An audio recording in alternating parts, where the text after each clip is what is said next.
sexy for my coffin. Too sexy for my coffin. Too sexy, invite me in. I'm too sexy for London. Too sexy for London. Too sexy for Visbo and Maine. I'm a vampire, you know what I mean? And I do my little bites on the boardwalk.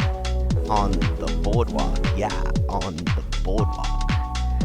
I shake my little tush on the boardwalk.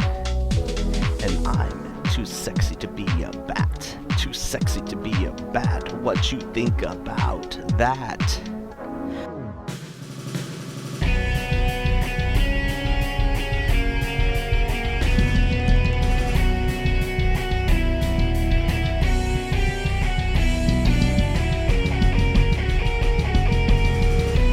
Welcome to the Hallow Horror Pod, an extension of the Hallow Horror Hour, the television show that features independent short films, music videos, and interviews with horror creatives.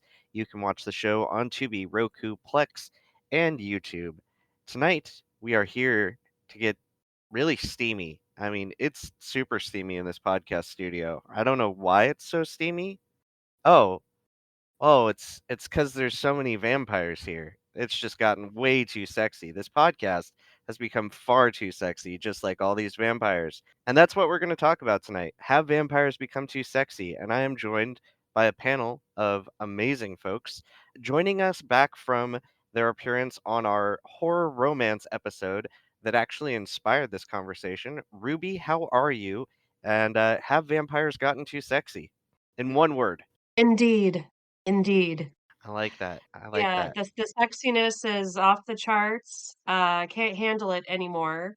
It has gotten to the point now where I believe they really need to start issuing some type of like prophylactic for the eyes because these sexy vampires are just bursting out of our screens at any minute, and I can't handle it. And returning from their appearance on our horror comics episode, Craig, how are you? And have vampires become too sexy?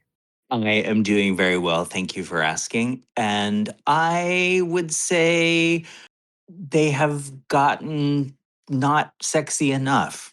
We've got some crossfire here.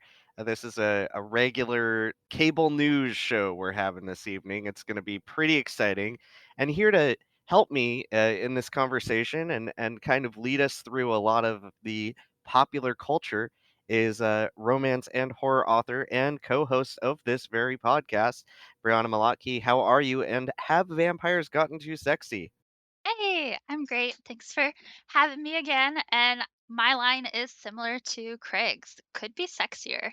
All right, and you probably all know who I am, but just for posterity, in case there are any new people showing up to our podcast right now for our conversation on sexy vampires, I am Hallow and I am of the mind that they have always been sexy, and that is kind of my pedantic, semantic position in this argument, is that they haven't become too sexy, they've always been way too sexy. So let's dive into this. I wanna hear some context. I want to hear some deep dives on folks' opinions.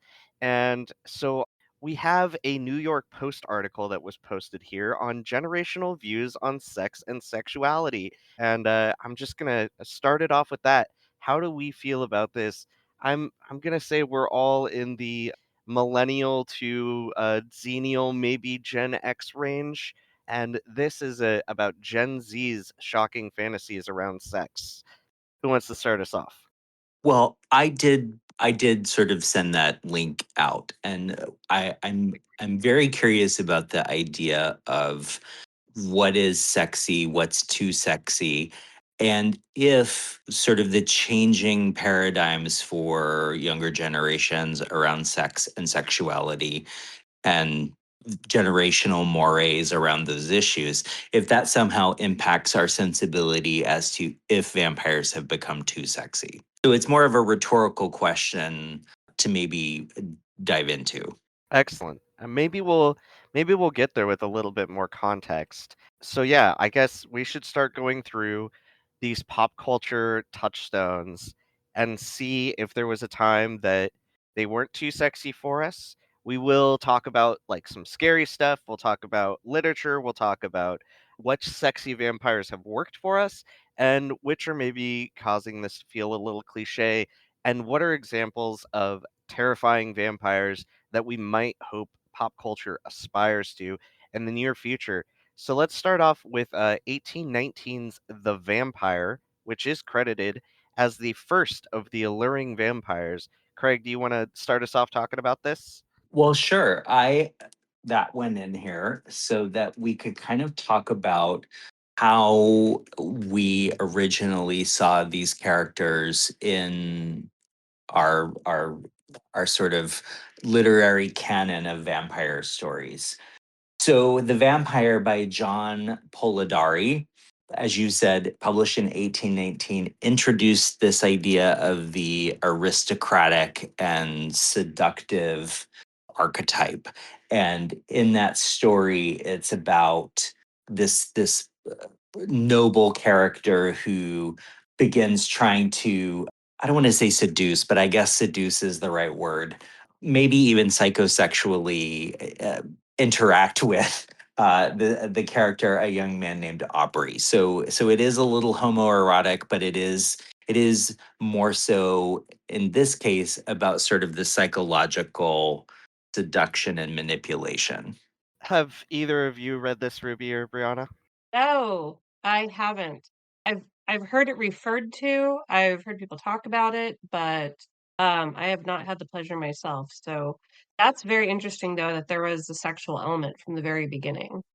I don't know, Brianna, if you wanna comment on that, but it makes me think about how kind of, sex and horror tend to go hand in hand and how one is often used for a replacement for the other in movies depending on the rating that they're going for. And, it's very interesting that element was always present. Yeah, I think, and Brianna, did you have anything you wanted to add there? Oh, I was gonna say it. So I read The Vampire and Carmela, which is also from not like too much further, but also the 1800s. And they both sort of use that same seduction linked with the vampire. So you already have that, I don't want to say stereotype, but like when you're reading a vampire book or watching a vampire film, that is a very popular tactic that's linked with what we think of vampires as a little bit of seduction and how they feed and everything like that. So, Brianna, dare I say, are you suggesting that the vampire archetype is inherently sexy? I think I am. I mean, there's blood play. That's a thing.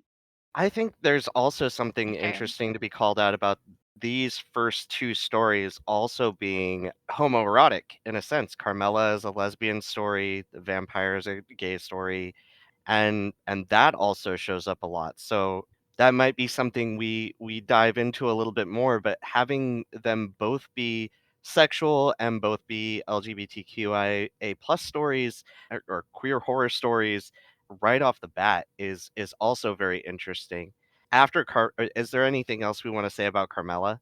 It is a very good story. It's also a pre-Dracula vampire story. You know, I was just thinking, the commentary on queerness in these stories both originate from Europe, where homosexuality is not vilified to the level it has been in Puritan America. So we are like, "Oh, this is novel and interesting," but to the people even writing it at the time, it just may have been like, "Oh, yeah, there's gay people, and so they're in my story." I mean, I wasn't around in Europe and, Oh, you know, I I think think there's both of these Go ahead. stories. Oh, sorry. Yeah. I would say both of these stories come from kind of Catholic areas and both portray the queer dominant character as a vampire. So I think there might have been maybe not the level of Puritanism that we have in the United States because the Puritans left England to be more Christian, but I think there still was a level of otherness that might have been associated with these characters, and I think that that's definitely true of Dracula being a reference to Anglo-Saxon men being afraid of Eastern European men being found attractive by British women. But yeah, but I do think it is interesting that they just existed in horror stories as characters. Definitely. I think you're right that there's still, like, an element of otherness in that you're seeing them appear as something in horror that you wouldn't find in, like, traditional romance being written at that time, or speculative fiction, or what we would call classic literature now, but yeah, I just wonder how unusual was it? Because maybe if there could have been other stories that had a level of queerness to them that didn't survive because they weren't as interesting or as enticing as the vampire or the Carmilla story, if I'm making sense. Like, the horror element is what allowed these stories to thrive and survive. I would say, Ruby, you are making a lot of sense.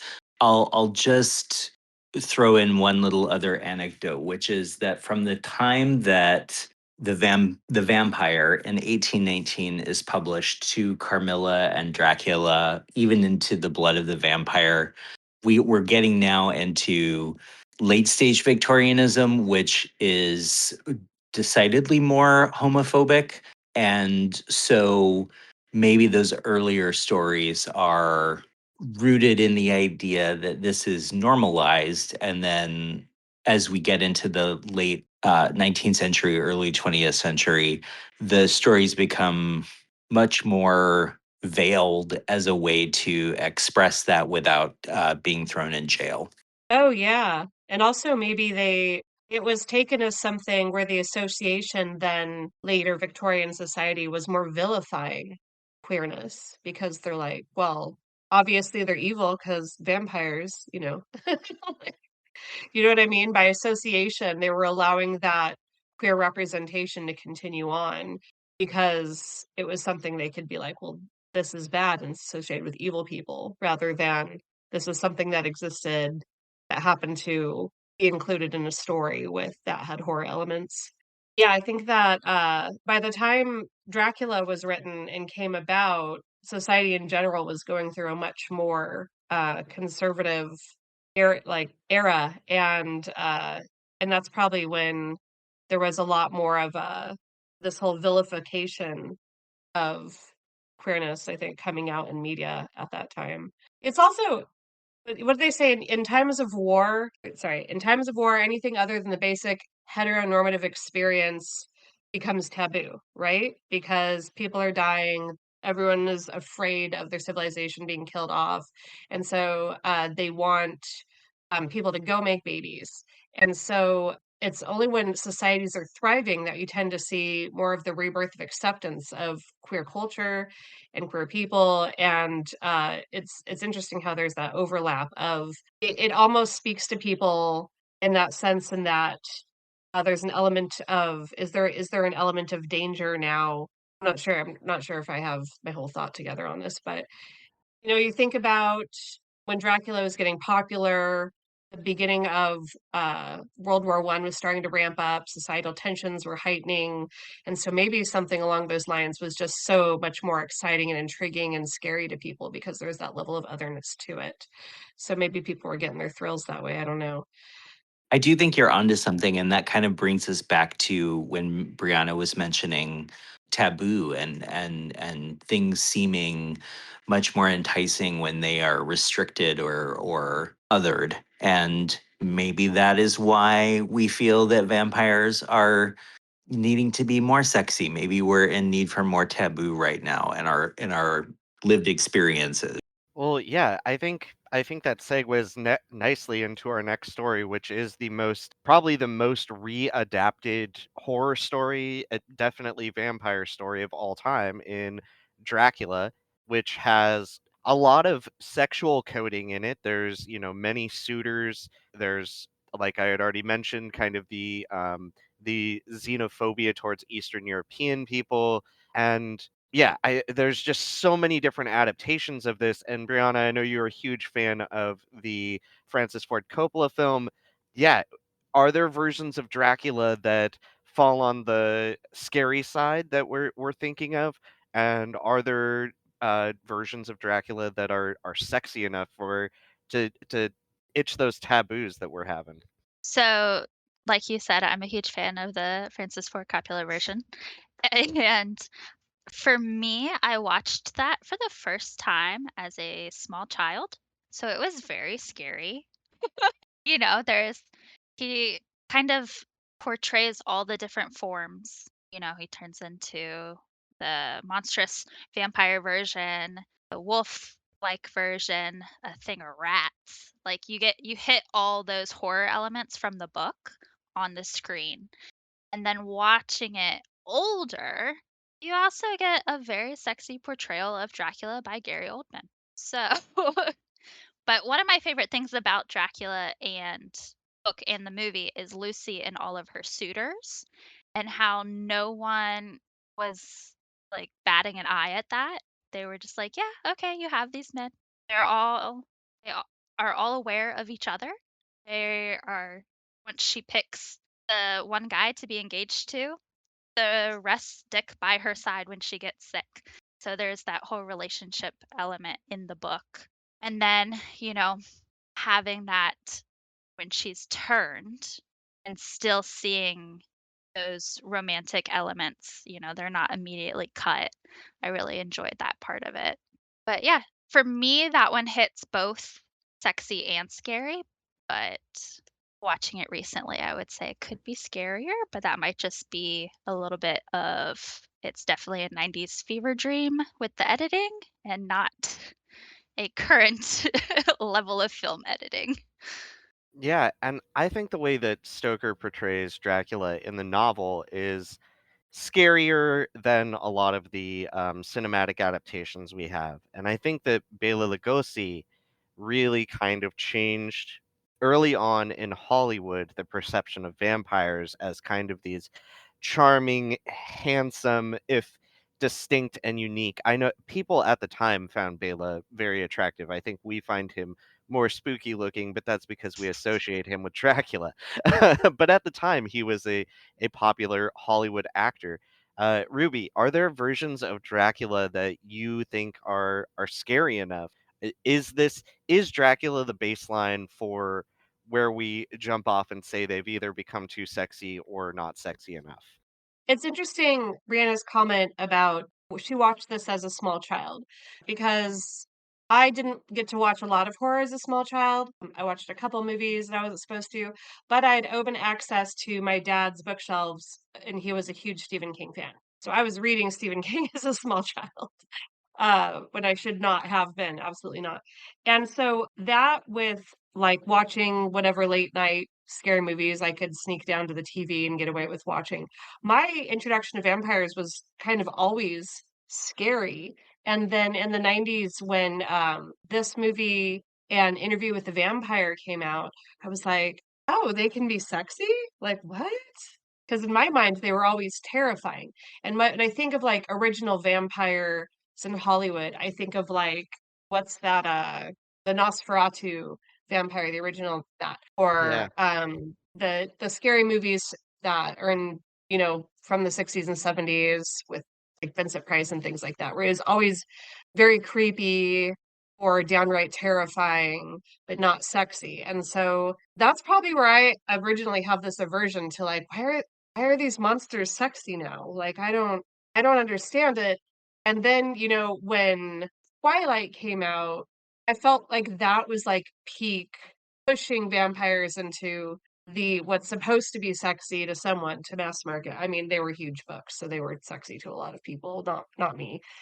Like I had a girlfriend who she had all the books and I was like, "Oh, do you like those? Because I've seen them around." And she was like, "Oh my God, they're the best books ever. They're my favorite books. They're the most amazing books and I've ever read in my entire life. You have to read all of them." She like handed me the stack of all of the books and was like, "You have to read them."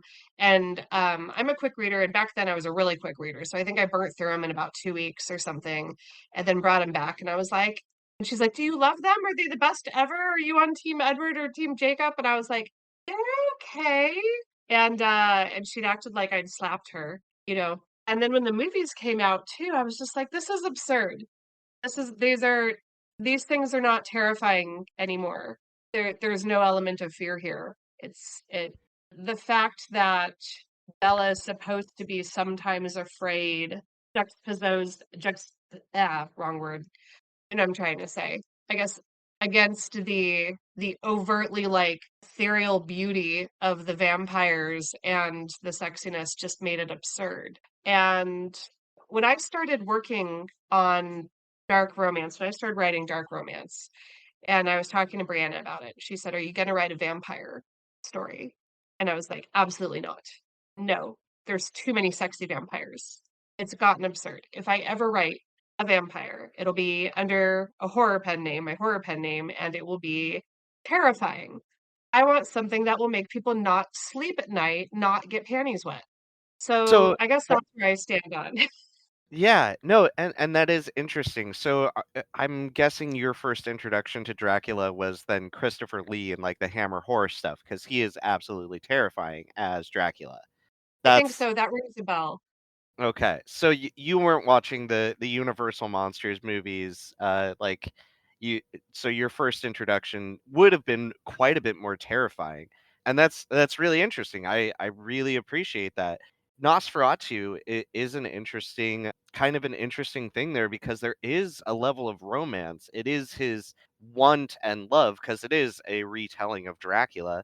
Max Schreck's Count Orlok does ultimately succumb to his love, which was reinterpreted by Robert Eggers as him like falling so far in love that he would wait for the sun to come up with his love interest. So yeah, no, that's really interesting. Craig, how do you feel about Dracula? Is it the baseline for like is there a sexy Dracula? Is there a scary Dracula?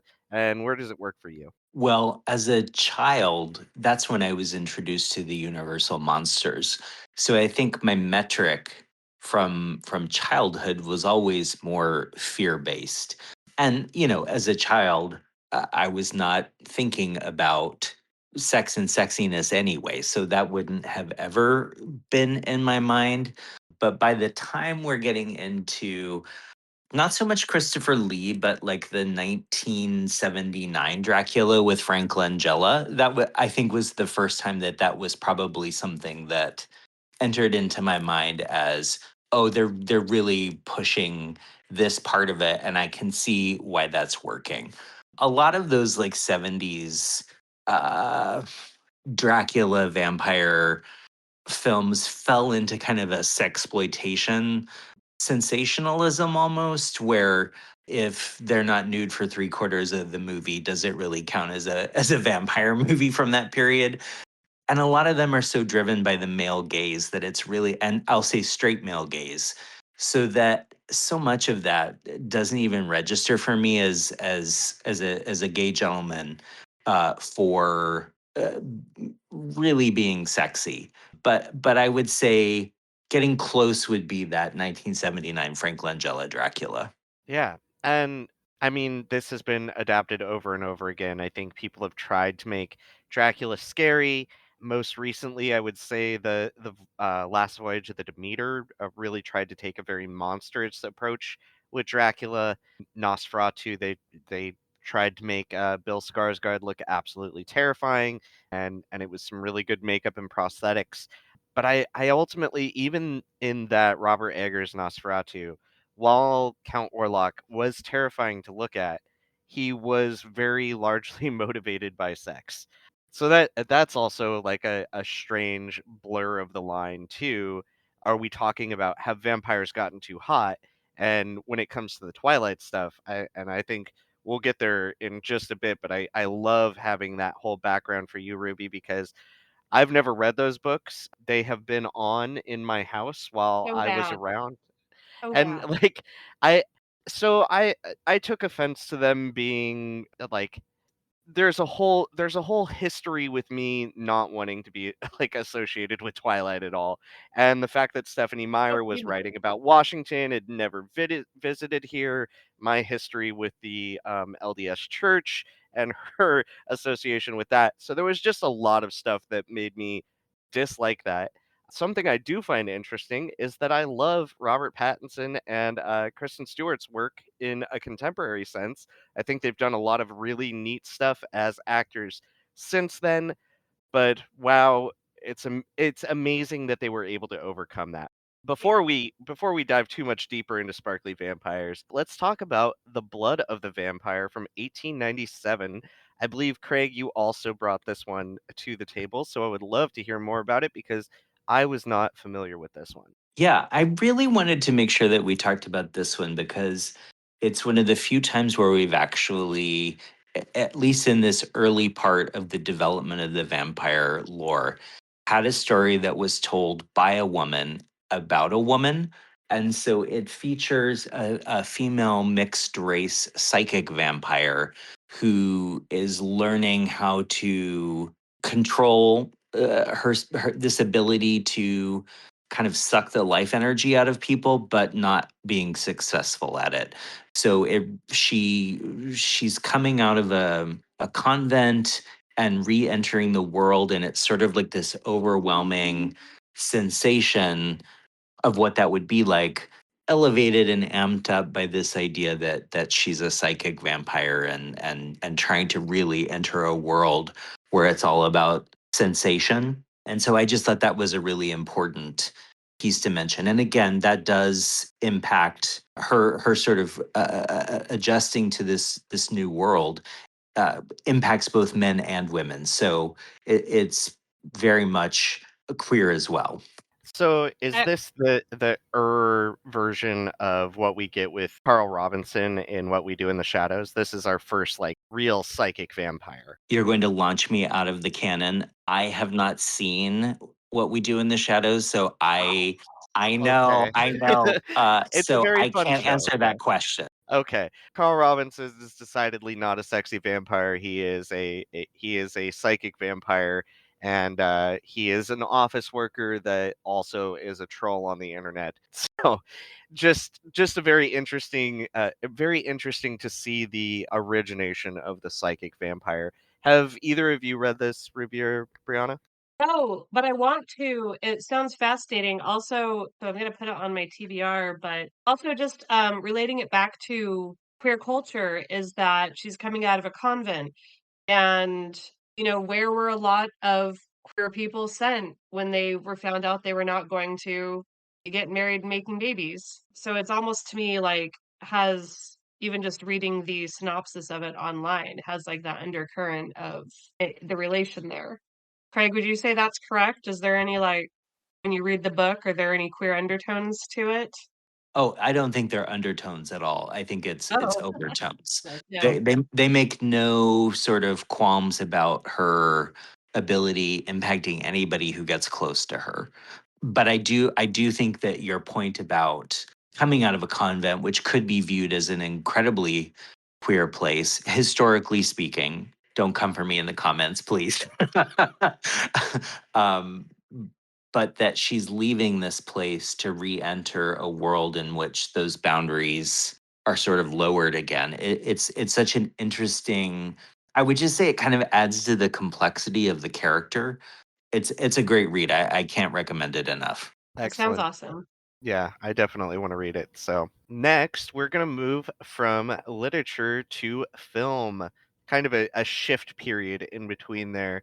And Craig, I believe you brought more of these to the table as well. So, I'll ask you to kind of lead the way with Fascination and Lips of Blood. Sure. So I mentioned a little bit earlier when I was talking about the '79 Dracula film, these sort of sexploitation French vampire movies, and Rollins' Fascination from '79 and Lips of Blood from 1975 are very queer, very lesbian. But I think for me, the reason why I brought these up, there's this whole period in the '70s where this is kind of like it's almost like a subgenre, if you will. But I was really interested in this idea of film treatment of vampires.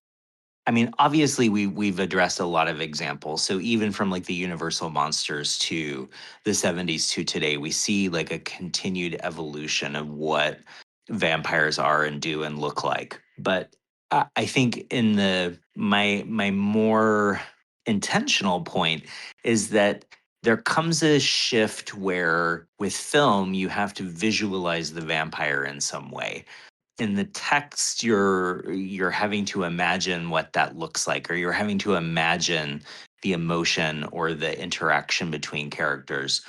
And because film is a visual medium, it does have to change. So I'm curious what all of your thoughts are on, has cinema made or vampirism sexy versus vampires actually being sexy, or was it always there in the text? Like, I think a lot of the examples we came up with, there are more undertones than overtones. So I'm just curious about like that visualization element and how it impacts our sense of sexy vampires. Yeah, I mean, I think that this kind of plays out a little bit more in the 80s because I'm not as familiar with these specific erotic horror examples that you brought up. But I think if you look at a movie like Near Dark or The Hunger, where the vampire is actually being used as an allegory for something else, whether it's a sexually transmitted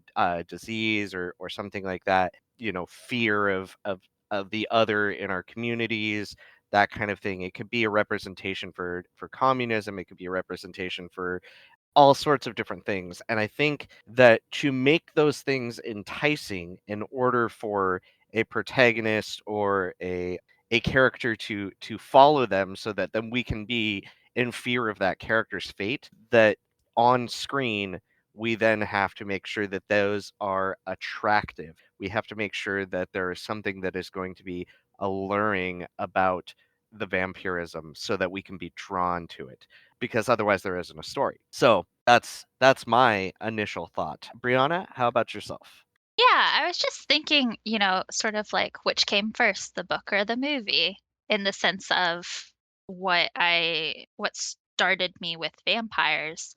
And I know I read a lot of books, and going back to Twilight, that was when I was in junior high.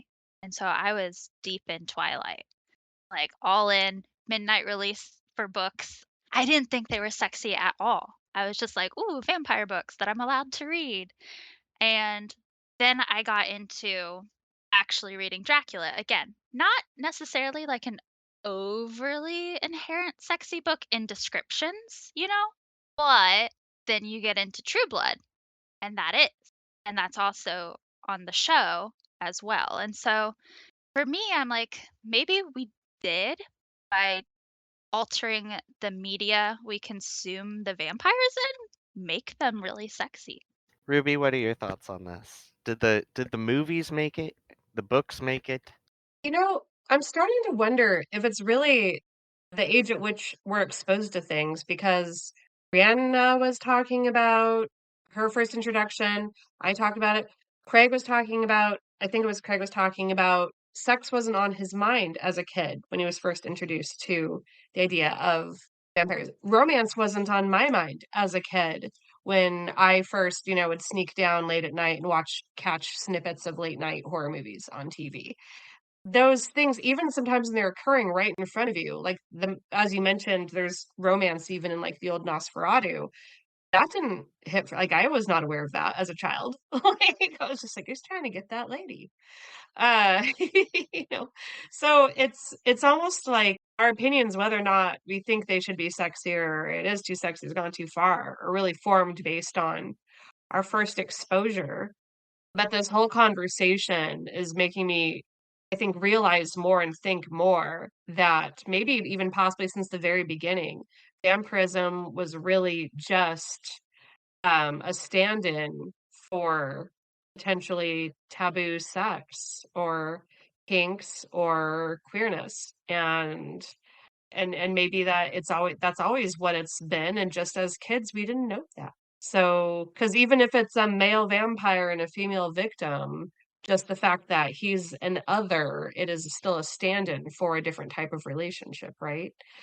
And Brianne, I think early on you mentioned blood play, and I was like, and then I had this thought of like, God, how long has blood play even been around? Like, and then oh, well, probably the Romans were all about it. I don't know, because at least during the Caligula era, like all kinks and all fetishes have been around in some form or another since always, right?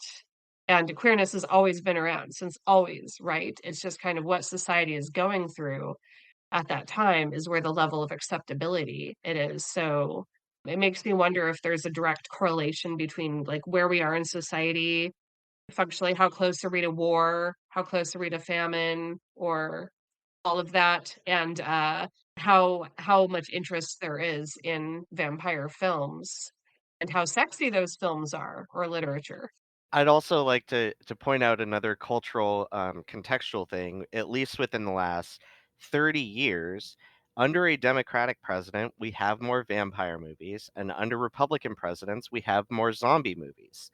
Just recently, under our last president, we had, Sinners was filmed. It was released later, but it was filmed during a Democratic presidency. We had The Voyage of the Last Demeter. We had Renfield. We had a lot of vampire stories, and some of them were very good. And immediately, as soon as everything switched over, we get 28 years later. We get the Bone Temple. We get references to zombies in Good Luck, Have Fun, Don't Die. So it is kind of an interesting cultural context where that could directly be like there could be a mindset where like, well, if there's a Democrat in power, they're gonna suck your blood and I take more taxes from you. And if there's a Republican in power, then consumerism and mindlessness is up. So we're all just a massive horde. But we have a very small sample size over the last 20 to 30 years that has really held true. So it's just another interesting sociological or anthropological perspective to throw on top of that. And I think we've set some really good context around culture and kind of the history and what led us to have this conversation. And I think you bring up a really good point, Ruby, that like maybe when we're introduced to this, or like, yeah, like I was introduced to this stuff very young and probably wasn't thinking about it all that much. But when I come to this conversation, I also come with the past 10 years of being a little bit of a scholar of horror and listening to experts talk about these kinds of things. So it is hard for my mind to separate the research I've done on these things from how I initially felt about it. And when I initially saw this stuff, I was not thinking about sex. I was not thinking about romance. I was thinking about cool, spooky things and the adrenaline that I got from being scared. But let's transition from that awesome cultural context that we were just able to establish and talk about some of the sexy vampires that either worked and didn't work for us. We've already kind of covered Twilight. Craig, we haven't heard your thoughts on Twilight. Where do you fall on this team, if you will? Not Team Jacob or Team Edward, but Team Twilight or Team not Stephanie Meyer. I am someone who does not yuck anybody's yum. So if folks enjoyed it, that's amazing. I just think generationally, that was one that it was not for me. I don't think, not in the sense of I read it and didn't like it. I just don't think I'm a gentleman of a certain age, and I don't think my invite to that party got lost in the mail, I guess is what I'm trying to say. So, Yeah. I have no, I mean, I know the cultural phenomenon that it was. I know that it made a lot of money. I know that it made those three leads in the films pretty famous overnight. I loved your point about how they've all gone on to do what we could argue are more interesting films. But I certainly don't find what I know about it to be sexy just because I think of them as, I mean, now they're grown-ups, but when that was happening, they were children to me, so it just wasn't very sexy. I think not for me is the absolute correct way to describe Twilight. Yeah, it just was not for me. But I love that so many people love it, and I love that there are people who are not happy about it. People read books. People read multiple Exactly. large novels. Exactly. They went to the bookstore, they bought physical Yes. copies, and I love that. And then they went to the cinema, they went to movies, they bought tickets. All of those things are positives for culture, in my opinion. Exactly. Yeah. And this, by similar notes, one of the things that always comes up with vampires in particular, especially for Dark Shadows, the Dark Shadows fandom, is I get asked that question a lot about, well, did you like the Tim Burton movie with Johnny Depp? And I always answer, it kept the franchise fresh in people's minds. It brought in a whole new generation of fans. And I don't think there's anything wrong with that. People are now discovering the TV show as a result of it. So, if somebody read a book for Twilight, fantastic. Definitely, Absolutely. 100% agree. Yeah. Okay, so are there examples of sexy vampires that work for folks? I have a few like movies and television shows we could throw out there, but if someone wants to jump in with just, a sexy vampire that really works for you. True Blood did it for me when that came out. That was my first vampire awakening, if you will. I was like, "Oh, okay." Like yeah, Bill, take your shirt off. But, it was that I think that was the first time that I saw it represented in a way that I was like, wow, these people are insanely hot, and just the hot cast just kept coming.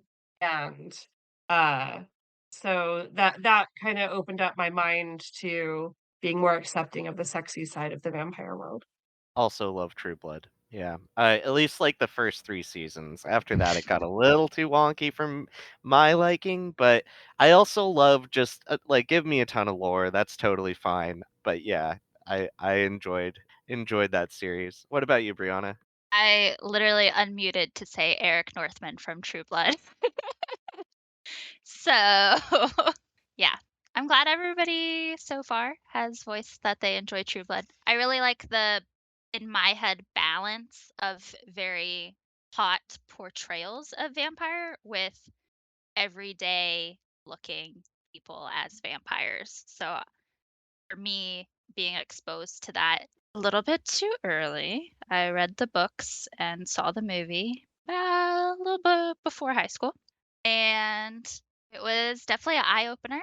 And I think for me, that was True Blood is the segue into, ooh, vampires can be sexy and kind of scary. There's a lot of blood in this show. I'll give a +1 to True Blood as well. And I think anytime you have anything happening in the swamp, we're channeling Tennessee Williams, we're channeling Southern Gothic, we're channeling everyone's overheated and looking for an outlet. And that's a recipe for success when we're talking about sexy vampires. Brianna, you said something which I thought was really important. They did a great job on the show of showing us, yes, extremely hot people as vampires, but they also showed average everyday people as vampires as well. And the thing that I want to point out about that is that those people were also sexy and having sex on the show. So it was like this great equal opportunity show where sex was not reserved or sexiness was not reserved for just the hot people. And then the other thing I would say is shout out to Pam also as a, you know, Love Pam. as I, as I've already said, a gay gentleman. Pam is like fierce lesbian vampire diva. So we stand a strong Pam. She's an icon. I will say, Favorite character. also with True Blood, the queer factor kind of aligns with my thought process on vampires is like the longer that you live, right? You will have tried everything to figure Yeah. out your preferences. And I thought True Blood did a really good job of showing different relationships, different experiences, and all of that. I Agreed. think Agreed. Yeah, absolutely. I also think that is a fantastic segue because we can stay right in Louisiana and we can talk about seeking different experiences after being granted eternal life with Anne Rice's stories. The starting with the interview with the vampire. I think that's what most people know this series as. It is really the Lestat saga. The interview with the vampire being the first story with his relationship with Louis, but he goes on to have many relationships. What are people's familiarity with this? Are you watching the new televised series, or have you read the books? How do you feel about Brad Pitt and Tom Cruise? I never I've never found Tom Cruise attractive, so I was never about the original one, but I am loving the reboots, and I do love Anne Rice's Dirty Mind so much. I don't know how many people know that she put out a whole lot of erotica too. Yeah, that was fun to read when I was too young. But it's interesting how much overlap there is between the South and sexy vampires, like, in general. It seems to be very much a thing. Craig, what do you think about the Lestat saga? I read Interview with the Vampire when I was in high school. I actually found the character really annoying, so so it was hard to think of him as sexy or sexual because I just did not I was not grasped by him at all. And I think that's the interesting thing with the actual Interview with the Vampire is it is told from Louis's perspective, and he makes Lestat look like a massive asshole.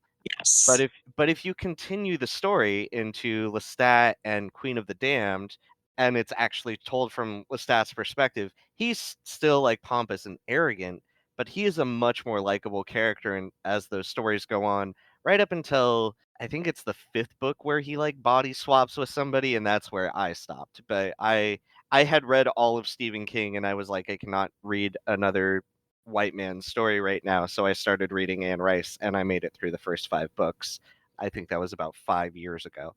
So I do like Lestat more as the books go on, but yeah, in Interview with the Vampire, he's a jerk. But the new series is incredibly sexy. I agree with that. Okay. The next one, I'm gonna try to go in like chronological order here. So, with our next few, Life Force. Is anybody familiar with this film? This is a Toby Hooper film. I might be the only. Yes. Okay, No. Craig. No, I'm right there with you. So I put this on here for sexy vampires that work for me. It's not really all that sexy. It's just the fact that she is naked the entire time and she is sucking people's life energy out of them. This is based on a novel called Space Vampires, and it is Toby Hooper at the height of his cocaine use. And Toby Hooper, of course, directed Texas Chainsaw Massacre, and he was on set while Poltergeist was made. But Craig, how do you feel about this movie? I like Life Force. Again, I'm right there with you.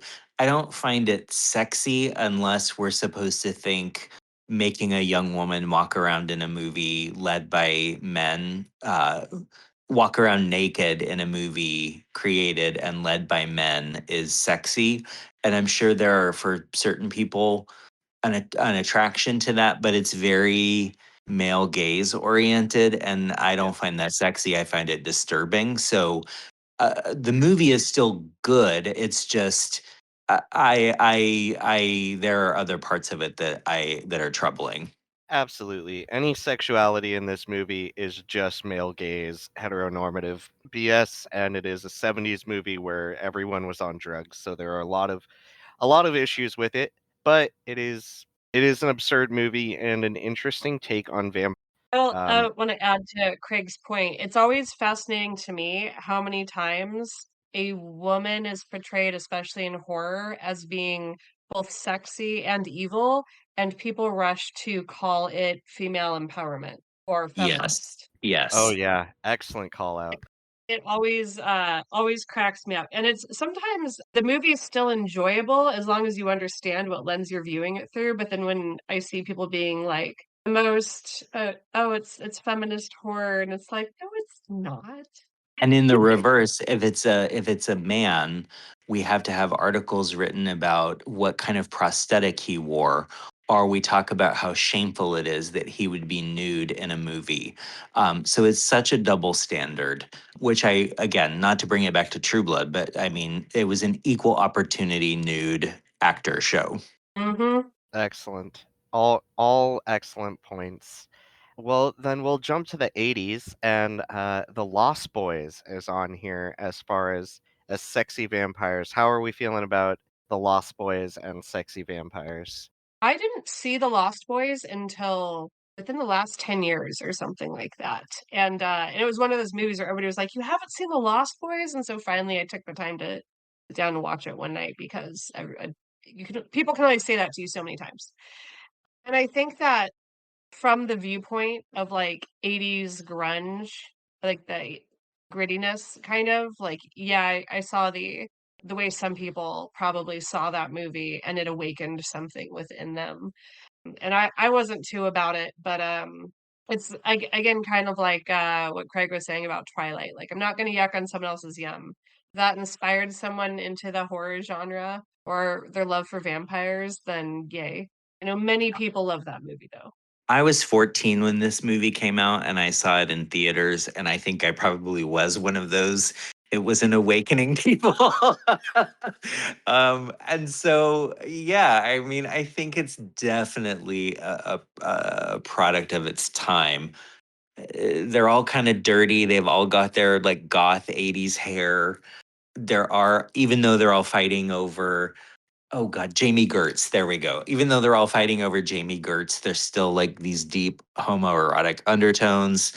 Yeah, to me, it's nothing like extremely sexy happens. It's just a lot of like visual representation of sexiness, but no real sex is happening there. Outside of the very sexy saxophone player. But yeah, I'll agree otherwise.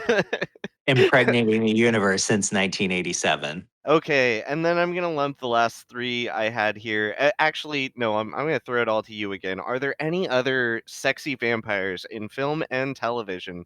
Brianna, I know you added a lot of TV shows. Are there other sexy vampires that really work for you? I added so many TV shows. I really enjoy two sort of vampire forward shows. Moonlight, which only had one season. I think it came out too soon, before the Twilight phase. It was really good. Um, and then Midnight Texas, which has a energy type vampire, and all the vampires in both of those shows leaned very heavy into the sexy version of, well, if you're a vampire, then you're probably a sexy person as well. Uh, other than that, I think I added a couple other shows that had some good vampire portrayals that I think just happened to have decent looking actors portray them, is the Winona Earp series. In that one, all the vampires on the screen were terrifying, super powerful people, but they were also portrayed as like the overly sexy, leather clad, underworld reminiscent beings. And then on Supernatural, all the vampires, I haven't seen it in a while, so I don't know if I'm remembering it super correctly, but it's a CW show, so like anything else, all of the actors were relatively attractive, but they had the like rows and rows of teeth, so it sort of balanced a little sexy with scary. And quick shout out to Midnight Texas because it features Francois Arnault from Heated Rivalry. As the psychic lead, yeah. I went to watch Midnight Texas because I hadn't heard about it and I saw it on the list, and so I went to look it up, and I didn't have it on any of my streaming services that I currently have, and I was really disappointed, so now it's on my watch list. It's not a great show. It's a decent book series. I just think if they had a better budget, they could have done the books a little bit more justice. But it is a good little variety supernatural paranormal show. Nobody's talked about Buffy yet, and Buffy was, like, probably key to my formative years. Which is, like, I don't think I thought of it as a very sexy show, or the original movie, like, the sexy elements were there. I guess I always thought of Buffy as more of, action with romance. When she had entered into a relationship with Spike, the sex got really hot there for a minute in a very toxic, insane way. And that's when I think the show really crossed into being, like, super sexy, but what's cracked me up the most about Buffy is how the fandom has continued on since the show ended, and the amount of people that have shipped Angel and Spike and written numerous fan fictions about the gay sex that they have had when they were, like, vampires hanging out for a couple 100 years, and I, like, love it. I don't read it, but I hear about it, and I'm like, "You know, from what I understand of the characters, it's probably spot on. Probably absolutely. But, Could I think definitely it see that. probably Yeah. yeah. It's definitely one of those it's another, key moment in cultural history like The Lost Boys, like Twilight was, where it grabbed a whole, like, generation of us, and we were all like, "Yes, yes, this one." This was syndicated, like, after school, like, I was watching this all through, like, high school and into my early adult years, and, I mean, Allison Hannigan was one of my, like, early crushes, so, like, yeah, no, I found Buffy to be more of an adventure and action show. It was my progression from, like, Ninja Turtles, Power Rangers, Buffy the Vampire Slayer, but also, like, I was getting a little bit older, so I started having attraction to some of the characters. Yeah, no, and I'm glad there's fan fiction out there of Angel and Spike because that makes a lot of sense. And it's for so many reasons the shows was a cultural landmark. Like people often talk about the first use of the word Google, and it was like the first portrayal, I think, of like a lesbian relationship in prime time or them kissing or something like that. And that was such wonderful representation for so many people because they weren't vilified at all. It was Allison Hannigan as Willow and her girlfriend Tara, who was an absolute sweetheart. And so it was such a positive, heartwarming portrayal, which is such a nice comparison to so many of the portrayals we've seen in horror-based media. For so many reasons, that show is a gem. Now let's jump into our final category here. We can still have some conversation after this, but I was what are gonna some say, can I do two more Yeah, before we please, jump to the please. next section? Yes, please, It's Greg. it's vampire adjacent, but Penny Dreadful is just a Oh, very yeah. sexy Victorian show. Great cast, great writing. Thumbs up to Penny Dreadful. The other thing I would say is when they rebooted Dark Shadows in 1991, they were able to embrace the hour-long nighttime soap format, which was infinitely more sexual and sexy than the daytime soap opera version. And Ben Cross was a pretty great Barnabas Collins in that show. See, I'm not super familiar with Dark Shadows, and after these last two conversations I've had with you, Craig, I've been much more interested in checking it out because I did really only have the knowledge of the Tim Burton film, and it just wasn't for Uh, me, as we're saying with a lot tonight. yeah, watch Yeah, the 90s show. I was gonna say, yeah, don't let the movie make you think any certain way about the property as a whole. I think the 1991 version still had Dan Curtis working on it. Dan Curtis was the original producer. So it is very much in the wheelhouse of the original show. It basically compresses a bunch of the major storylines into that first season, which I think is like 11 or 12 episodes, but they never were able to continue because it was airing during the Gulf War and got canceled because it kept getting preempted. But the original show, obviously, it's a soap opera, so the pacing plays much slower than probably even soap operas of today, which have kind of adapted to the modern viewing audience. But that show is just it's so brilliant because it has all of these great theater actors chewing up the scenery, but in like these amazingly heartfelt ways where you just learn to love the characters. And it's not just horror; it involves science fiction. It involves, gosh, it's multi-genre. I say this all the time. It is doing what the Marvel multiverse has only just started doing back in the 60s on a daytime soap opera. It's just absolute creative inspiration. It's fantastic. And yeah, we've had conversations about genre. We were just talking about the Ryan Coogler interview on our past episode with the horror comics. And then also I was talking about that on our Oscars episode last month. So I think there is just this idea of anything having to fit into one category is really restrictive. And I think that all the things we've talked about have had elements from a lot of different genres, and that's really interesting. And maybe we do have to have just a future episode where we have a roundtable on what actually qualifies as horror, and maybe we don't have an answer and we just talk about all the elements that we love that it pulls from other things. I love Okay. that topic, Ian, because one of my favorite things is accidental horror of media that was not intended to be or is billed as horror, but then you read it or watch it and you're like, yeah, this is horror. Or I always think about that. sometimes very upsetting for me because I go to the theater for every horror movie that gets a theatrical release.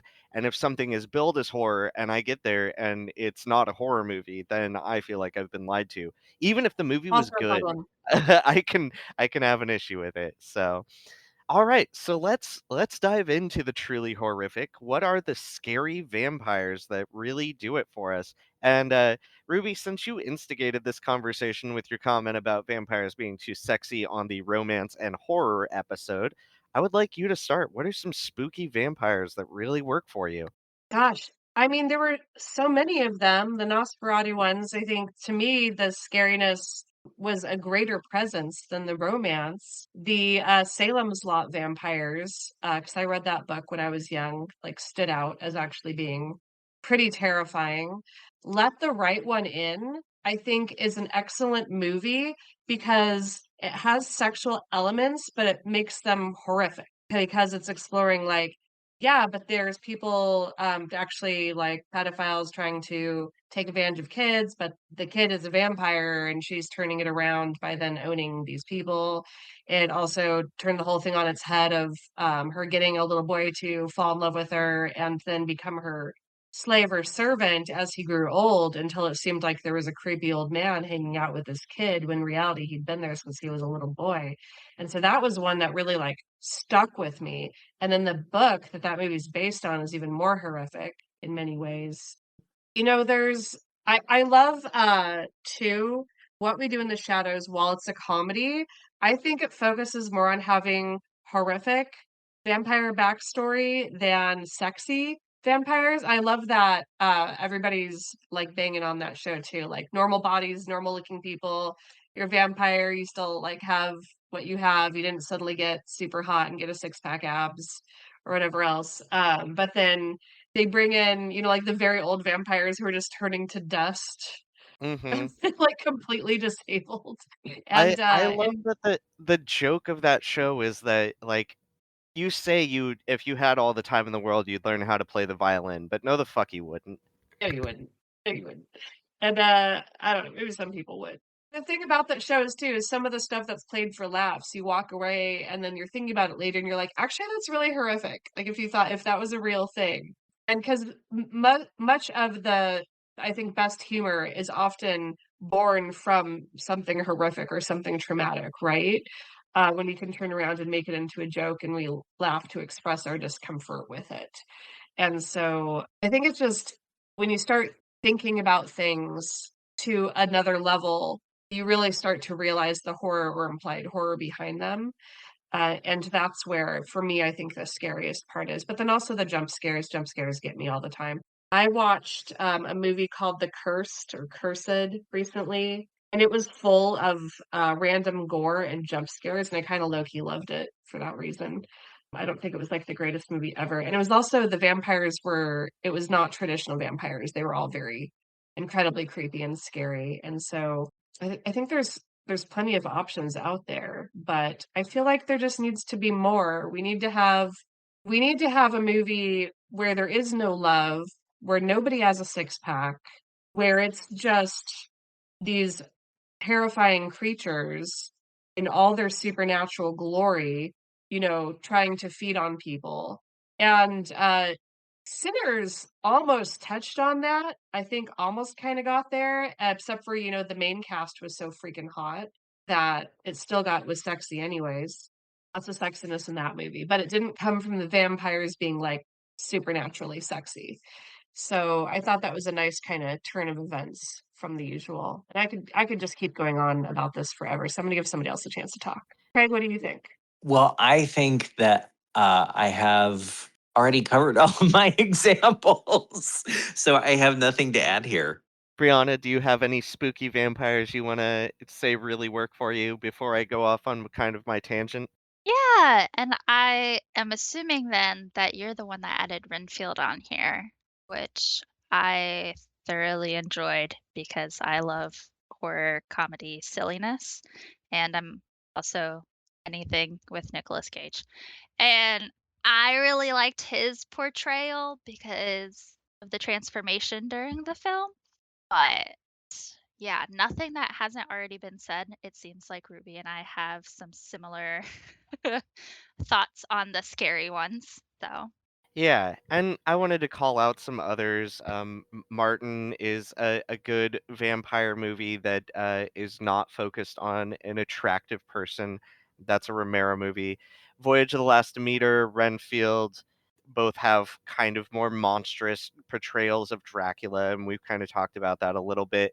And Ruby, you brought up like the Nosferatu effect, where these bald, larger teeth, kind of blank-eyed monsters are the more terrifying form of the vampire. Something we didn't touch on at all, and I'll just call us all out for maybe having a blind spot around like Chinese hopping vampires.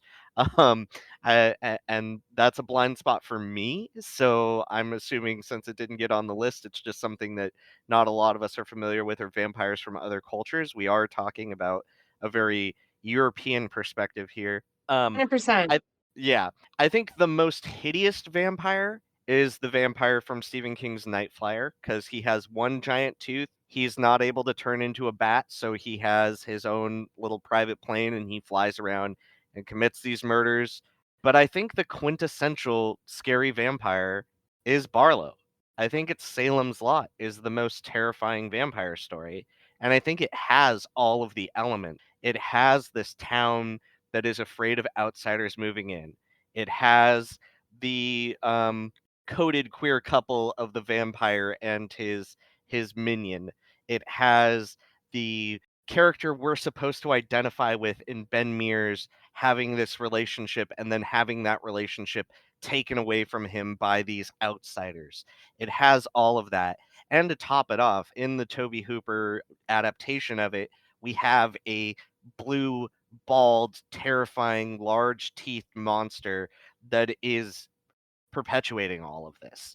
So that would be my pick for the apotheosis, if I'll borrow a word from Stephen King, of all the scary vampires. I think he really nailed it. As far as literature goes, there hasn't been a perfect film adaptation yet. The Toby Hooper one is the best of the three that have been made so far, and it's still lacking a little bit.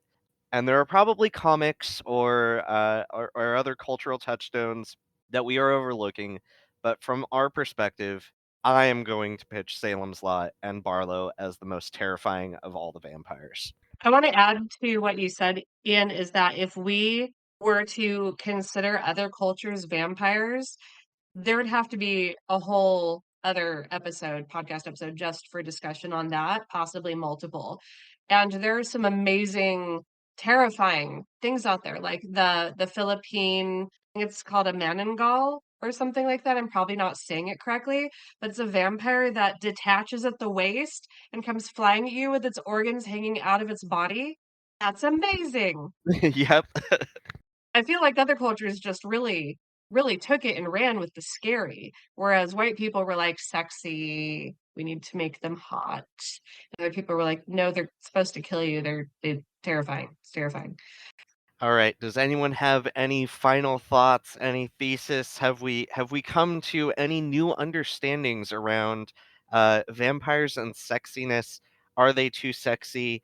Do we need them to be sexier? Are they fulfilling a role? Like maybe zombies are fulfilling a role of a reflection of how consumeristic we are and how we can go with the flow too much. And vampires are showing us our taboos and allowing us to imagine things that we're afraid to evoke in real life. And maybe other monsters are doing other things for us. Maybe it is all a reflection of what's going on in our society. Are there any big, deep thoughts like those kinds of things? Well, I think our discussion actually covers all of that in a much more proper way rather than trying to make any sort of bold statements. So I'll take the silence as we've had fun having this conversation. Uh, I'll say something. I have something. I was trying to give somebody else a chance to talk, but okay, jump in, Ruby. so I'll say that actually I think this discussion left me with two small epiphanies that I'm walking away from, which I appreciate. So one is the realization that really probably the sex has always been there with vampires, but the age and way I was introduced to vampires did not make the sex and the romance apparent until I was an adult. And that really colored my whole opinion and feelings about it. And so that's probably true for most people on where they fall on the vampire sexiness acceptability spectrum. And the other kind of small epiphany was, really what you said about when we have a conservative president versus when we have a liberal president. And it really is making me think more than I ever realized before. While zombies are a stand-in for over-consumerism and mindless consumerism, perhaps vampires are the stand-in for gay acceptance and queer culture and people's fears. Like right now, there's the big trans scare. People are terrified about drag queens reading to their children or children being allowed to choose who they are. And there's probably a lot of vampire horror being imagined or written right now that will come out in the next 5 to 10 years, inspired by current events, but will become more publishable, more marketable, and more acceptable when the point comes when we have a more liberal leader again.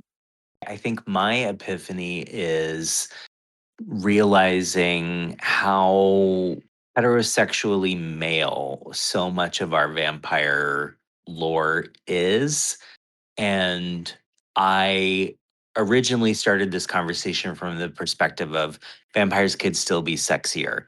And I just want it to catch up to what we've asked women to do in the genre in vampire stories, where let's have equal opportunity nudity. And I don't just mean like not that I'm asking for like softcore porn or anything, but I just think there's so much equivalency that could be accepted into the genre in terms of what we're asking of actors, or in terms of like the different visions we can have for a vampire story, not just from a heterosexual male perspective, but from women's perspectives, from queer perspectives, in even to your point about other cultures' perspectives.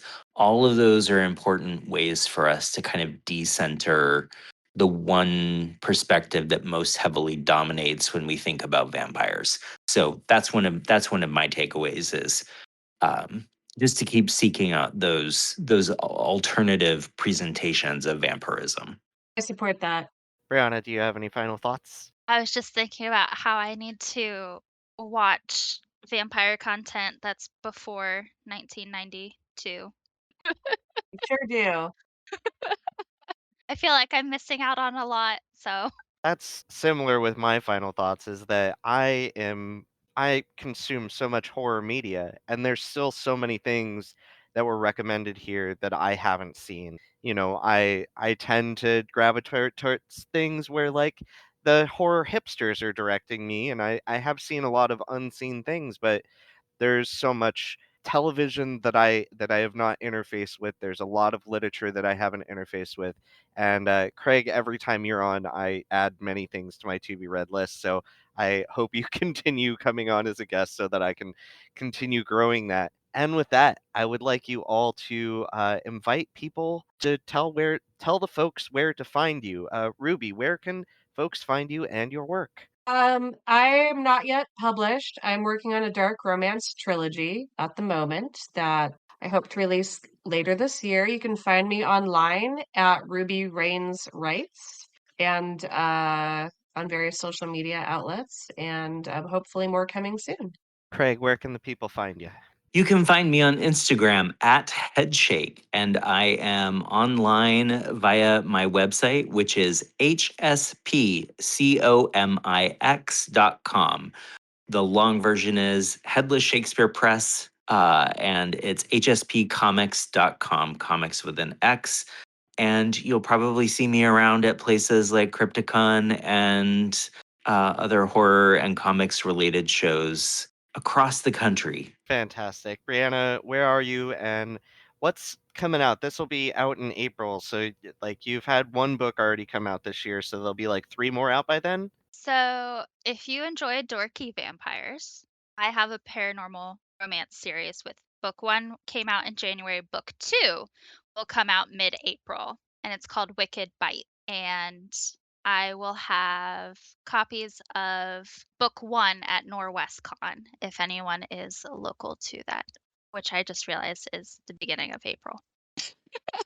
Yeah, but people can find me as just my name, Brianna Malotki, on Instagram, and if you're into horror, I'm on the Slasher app as well. Brianna and I met is on the Slasher app. The only connection Yeah. I've ever made on that app.